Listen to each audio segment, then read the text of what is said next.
What's up, everybody? Welcome to another episode of Breaking Brains and Building Hearts. We got the tough guy, James Royce, the weird guy, Chris McAllister, and the only normal guy in the group, Brett Burchard. Good to be with you all again. So we're working through the 7 mindsets of world-class performance, actually the subject of our newest book, Catching Confetti. And this week we're talking about the process mindset. I loved our discussion last week about focused mindset. I've been chewing on that for a while now, and it may make me rewrite a chapter in the book after our discussion. But thinking about the process mindset and how do we stay, I guess 2 things. How do we stay disciplined to the skills that we want to build or the people that we want to become, as we're pursuing our goals. And then the second piece of that is, how do we be at our best every moment? How do we develop routines or triggers or processes in our life that keep us at our best when we need to be, when we need to deliver and perform? And so that's what we're talking about today. And Chris, I know you're a nerd for the routines and triggers. Why don't you share? I guess you can share a little bit about some stuff you've tried or you lean on, but maybe more importantly, like what's the value in that for you, to have those routines and triggers in your life? Yeah, I mean, I think it's about learning to switch out of 2 states, really fully on, deeply relaxed. You do have moments you're in the middle. Josh Waitzkin's thing, we've talked about it before, simmering at the 6, but fully 10, fully 1. And that's so much fun. It's literally what I did right before this podcast. I had a situation from a process mindset standpoint where I'm not happy with how I engaged a conversation. And it was a conversation that can make you feel weak, if you will. I'll say that. I'll tell you guys more afterward. But it is the people you love the most sometimes you show up the worst for. And just a conversation with an extended family member. And I tried to meet force with force and lead it too strong rather than switching out of that into empath and sage. So the first thing for me is creating lots of frameworks and things that help me recognize what went wrong, why did it go wrong, and how can I do it better next time? And like, as I reflected on it, I was like, oh, that's totally what I tried to do there. And that framework won't even make sense for people that aren't familiar with sight shift, and for time purposes, I won't define it, but it just helps you not try to meet force with force. And then after that, I did my smoothie for lunch. I loved my routine there. Went on a walk afterward. It helps your blood sugar not spike from, and it's just, I'm constantly experimenting, adding to my knowledge, tweaking, and you really do it the simplest way of saying it, get addicted to feeling great. Now that addiction to feeling great doesn't mean you're always feeling a serotonin hit of relaxation or a dopamine hit of anticipation, or whatever is the chemical you're seeking. You're able to, addicted to feeling great for me means I'm able to be where I need to be at the moment. I'm not seeking a continual state of some sort. And I think that's a misunderstanding that a lot of people apply to this kind of awareness or understanding. Instead, I'm trying to be a whole person and just be at my best in that moment. And, I pounded a whole bag of chips last night at dinner, after dinner. I wanted to, and it was fun. It's a mix of all those things. So I'm trying to be brave. What I heard you say then, there were kind of 2 processes you leaned on today specifically. Was like, there was a recovery process, where you reflected on a difficult conversation or an intense moment. And then there was a preparation process or a transition process to not let that experience linger into this one and negatively impact what was coming next. Does that sound about right? Yeah, absolutely. And the part I didn't even say, just because I'm already weird enough, is actually laid down, played an audio signal for 13 minutes, had an imaginative, contemplative experience, rewired that so that it didn't cause an emotional response in me that, wired something false, and really beautiful. And so I was able to switch gears, and I can do that on demand over years of practice, but I can do it in the moment, as you guys know from my failing a few weeks ago. But it is nice when you have a little bit of time there and you can do that. Yeah. Jimmy, I know you're very disciplined and committed to to delivering high quality work. What keeps you, I guess, in that mode to do that every day consistently? Yeah, my commitments. I have one rule in my life for anybody that I work with: make and keep your commitments to me, and you can expect the same from me to you. But I think in the context of process, when I think of process, I think of pattern recognition, one, and I think of and the idea there is what is the pattern that's most predictive of success. So what keeps me focused on delivering success is the desire to always get better at it.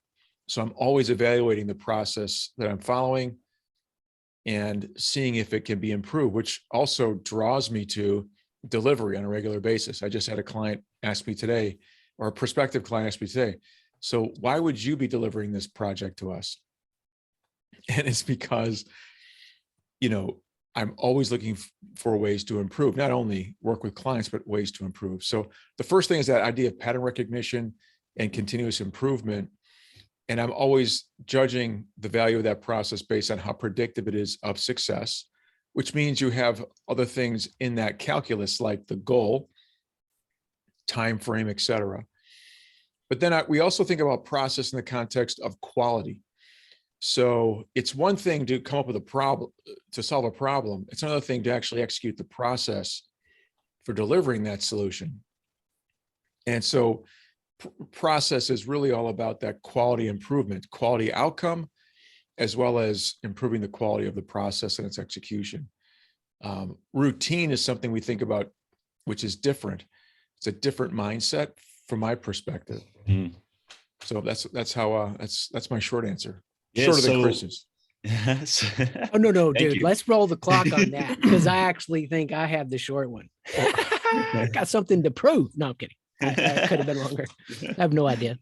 You got the benefit of a follow-up question, so I'm going to give you one, Jimmy. So what I hear you saying is, there's a process that you're following towards achieving an outcome or a goal, and that's where I see like the process mindset in an individual. Like, who do I want to become, and the skills that I want to build, or the types of jobs or roles that I want to serve in, is staying disciplined to a process to get there. And you're kind of talking about it it sounds like from a business or like a deliverable, okay, here's where I want to get to. Now here's the process in place that we're going to take to get there, which is really cool. I think that's a great application of it. That process, is it kind of the same for everybody? Just depends on the goal they're going after. Do you find a process that works and just kind of like, let's get them in there and follow the same steps, or how does that work out? It's a great question. So, yeah. So, I mean, when you think about process, the reason a process is so valuable versus, let's just say, random execution, right? So in the sales world, people show up and just execute from the seat of their pants randomly. And there are folks that follow a process. When you show up and do something randomly, you don't know what you're doing to deliver the outcome. So you can't go back and replicate it or improve it. When you follow a process, you know what you did at each step. You're actually collecting data on how it went, and you can go back and improve. So it applies to sales. It applies to any other process in a business. It applies to working out. You can just go into a gym and just grab shit and throw weight around and not really have a process, even though your goal might be to get bigger or to get healthier. But if you have a process, now you can align every one of those steps to the ultimate objective. And then you can go back and improve those steps through education and learning as your goal is tweaked. So you might start out working out to gain muscle mass, But then you might think more broadly about overall health. And then you have to think about, how does eating impact the goal that you have? And so now it's not just what you do in the gym, it's how you eat in the morning, it's what you do at night, it's all those things. It's how many vices that you might enjoy on a weekly basis, like chips or something else.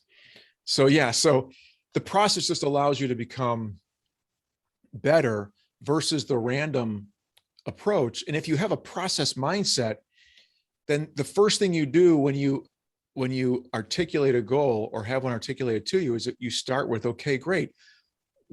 What's first, what's second, what's third, what's fourth? And the question always is, well, why? And that makes you smarter. It causes you to investigate. It causes you to develop that expertise. And then now you have something, to your point, you can share. Yeah. So now if there's a second person who wants to enjoy the goal of better health, now I can leverage that process and interview that person and really understand what that goal is and how achieving that goal might alter the process that I'm using. So now that process can be applied independently or in the context of a team, like a sales team. If I allow every member of that team who joins the team to execute their own random way of doing things, then think about it. Every time I add someone to the team, the sales process changes, right? I now have another version of the process. And then every time that person goes out to market, the client has a new experience with my company because now the processes aren't aligned, the experiences aren't aligned. And now I extend that random, potentially ineffective way of doing business out to my customers and whoever else I deal with. But if I have a unifying process that we all follow, that now we all know where we are. Now any kind of improvement that one person has can be shared with the rest of the team. I become more efficient and effective. It's easier to manage. It's easier to alter and improve. And the relationship with the customer is improved because now their relationship with our company is more consistent across all those team members. Yeah. Yeah. I love like that application of it. And that's probably one of my favorite things about the work, I guess all of us do in our individual domains and as a group, whether it's what we do with Site Shift and figure that shift out, the catching confetti program with athletes and the wins model with businesses and sales is like, there is a defined process to go through. And it's not just like, hey, you want life transformation, call us up, we'll help you out. It's like, no, we have a program to walk you through, a curriculum, a process step by step that we're going to take you from point A to point B, Z.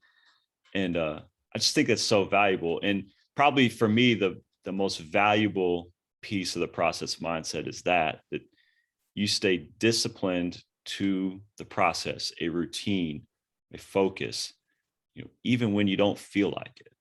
Like in each of our programs, there's a struggle phase, where it gets hard and you kind of want to quit or give up, or you don't feel so good in the moment, but we know that's part of the process to getting to the transformation. And so stay disciplined to the process, stay disciplined to the curriculum, stay disciplined to the routine, even when you don't feel like it, because on the other side of that is the growth, is the breakthrough. It's huge. It's huge in athletics. Like, not every day of the season are you going to feel like going to the gym and working out, but if you have your goal and you have your process, like, so even today when I don't feel like going to the gym and taking, 500 extra shots in basketball, I'm going to do it because I know it's going to lead to who I want to become in the future. Yeah. And so it helps you through those kind of like dark winter seasons, I guess. I have a question for you, Brett, in that context. Yeah. One of the things that I think about with a process is the beauty of it is you also don't have to rethink or guess what should I do next. Yeah. Imagine there's just so much I can just in my own life, think about the time I would waste if I had to reinvent that next step and then try to in my own mind figure out whether it's the best next step. And I wonder how that applies in sports, right? So when you're coaching a team, do you find that the team benefits and is more efficient, effective when they have a process to follow because they know what's next versus the alternative? 100%. I'm working with a college team right now, a college basketball team, and they're going through their preseason practices, and there's 30 practices before they play their first game. And we worked really hard at the beginning of it to lay out kind of a teaching calendar. Here's what we're going to accomplish over the course of those 30 practices. So as we're going through it, in marking off days and practices, we don't get so like discouraged or moved by a good day or a bad day, and we're not playing what I call whack-a-mole. Like, oh, this pops up and I whack that one. We put this one pops up, and now we're just like, putting out fires rather than, we had a structured plan to get from day 0 to day 30 when we're ready to play. And so I think it's huge. Otherwise, you're going to be swayed by emotional swings that, that are going to blow you off course. And so it's that, to be able to navigate kind of the highs and lows, the emotions of it, the discouragement of it. When you don't think it's working, trust the process, stay true to the process, and eventually it plays out. Of course, a lot of that happens with experience too, that the process is going to work because you've seen it work before. Right. But yeah, it's a good question, good application. For me, it's a relationship with like two tensions, because I want to find that process to lock in on, but at some point you lose that motivation continually. So we're not just talking about those moments that we all have where it's like, it's like there are days you don't love your calendar, but you consistently love your calendar. And then when it's day after day, you don't love your calendar, or you lose the motivation for the sport, Michael Jordan burning out in basketball, whatever. Yeah. Then it's time to what? Upgrade your intuition, your view of reality. There has to be a process change. And what's so powerful is once you adopt this process mindset, then you start to build your life around these processes. They serve you, you don't serve them, you enjoy them. And when you enjoy them, most of the time, not all the time, or at least the result they give you, you can pay attention to when that upgrade needs to occur. And so sometimes you're reinventing your processes. I like the way you say it in the book, you love the process of skill building. Because even what I was saying about like you're addicted to feeling great, it's still a process of that. So like I didn't, like this morning, just the way the day was structured, didn't want to work out. And I did the sauna and I'm sitting down and I opened up Twitter and I was like, I'll just be on Twitter for a minute. And I'm like, okay, no, if I do this, I'm not going to work out. And I'm going to love that feeling when I'm done working out. And after I got out of the cold shower, and I walk around the house knowing how buff I am. No, it is that feeling. There's a quote I wanted to read you guys from somebody I've shared with y'all. Andrew Huberman, the neuroscientist, has like a couple-hour podcast on just dopamine. And he says this: the problem is not pleasures. The problem is that pleasure experienced without prior requirement for pursuit is terrible for us. In other words, our brain is literally has evolved to enjoy the payoff because there was a struggle. And that struggle in the process mindset can be so rewarding if we let it be. Yeah, that's really good. I like also the point you made. Without the process, you don't know when you need to change your process or when it's time to upgrade. Like what kind of matches what we said last week, where distractions can be beneficial, can tell us, something about our desires or what we truly want or truly are motivated by. Whereas the process can help us understand when the process doesn't work anymore and we need to change and we need to upgrade and we're ready to elevate ourselves to a new reality. So both those are really good. It's funny to me how the experimentation, once you start, you just keep upgrading. And I mean, the last few months I've reinvented some processes and I can't stop. You're going to say something. I'll interrupt you. No, that's great.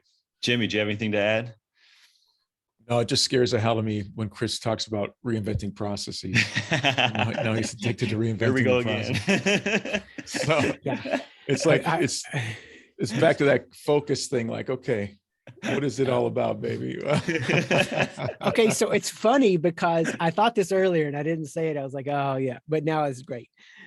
The way you kind of like explained us all as a team, Brett, in one of our meetings, I think applies to process, because you're like, let's get the reps in on the process. Jimmy's like, let's build the perfect process and then lock in on that. And I'm like, let's continue to expand to that process we haven't yet conceived of.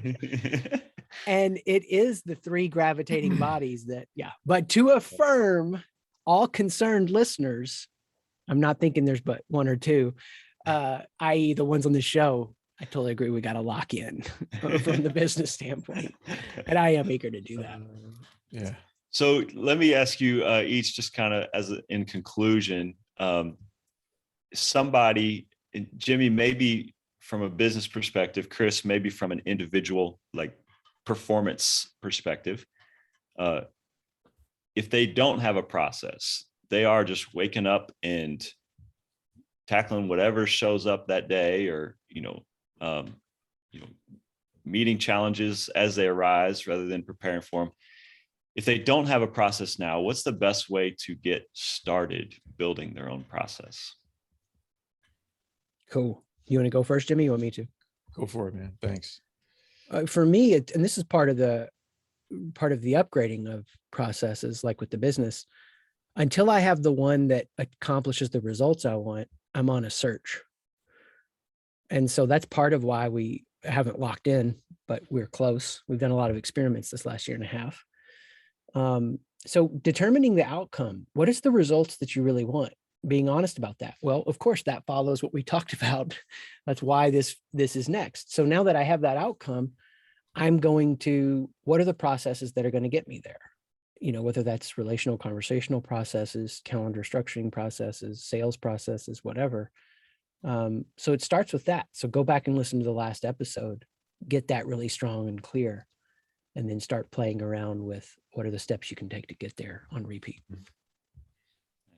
I think what I would say, I say this all the time to my clients, but but it's hard to perfect this. It's really hard to understand what it means, but a process starts with what are the must-haves? In other words, what are the things that are most predictive of success, right? So Chris and I are working with a client on job descriptions because we want to help them improve their recruiting process. Well, it's amazing when you look at a job description through the lens of which of these requirements are required for success in the role, you recognize that you can throw out 90% of the crap that you've written in there, all the fluff that, one, it confuses the process of actually picking the right person, which means you are less likely to pick the right person, which means you're going to continue to struggle with the process of improving the talent and achieving that return on talent in your organization.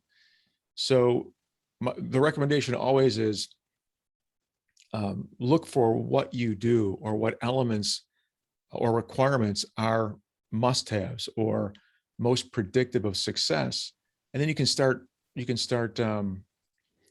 threading those together and start thinking about the process that you'll end up building, and then that will end up delivering you that predictable outcome. Yeah, that's great. I would add to that. All those are awesome. In addition to the goals we want to achieve or the outcomes we want to have, like, I like to also think about what's the presence you want to have. Like, I guess the emotional, personality characteristics, whatever, like what's the feeling you want to have each moment. And Chris, you talked about getting addicted to feeling good, but like, we don't want to show up to every day of work and every meeting and every interaction with our spouse anxious, nervous, stressed, whatever. So like, what are the things that help you feel good, like relaxed, happy, engaged, taken care of, that you have enough, that your cup is full, and start building routines around those things that can help you feel that all the time. And when you get knocked off balance, you can refine that center by going back to your processes and routines. So, super powerful to be consistent in your performance and be consistent in your presence. So love it. Guys, this was awesome. Great conversation as always. We got 2 more to go. Next, we'll talk about the empathetic mindset. But excited to dive into more of this week. Thanks, guys. Awesome. Have a great week. Thank you. Cheers.